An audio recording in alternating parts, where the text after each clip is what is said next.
Assalamualaikum warahmatullahi wabarakatuh and a very good day, students.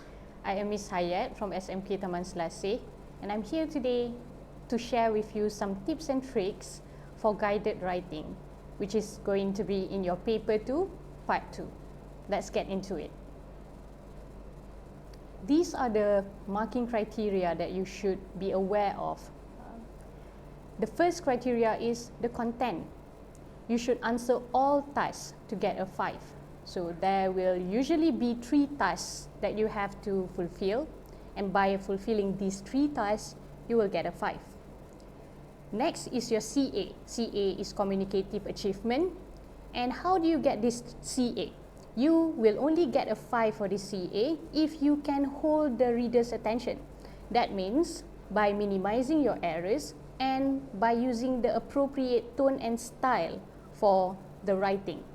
In this case, in part 2, you will have to write an essay or an article. An article is supposed to be a formal or semi-formal writing.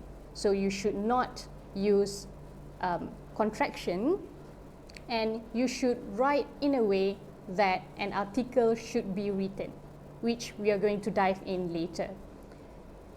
For organization, which is an O, you should have a variety of cohesive devices, and you should be able to use these cohesive devices effectively and not just pouring your cohesive devices everywhere. You should know the purpose and the functions of each cohesive device that you use. Then you will get a 5. And lastly, for the language, you should use the vocabulary that is related to the topic that you are writing about.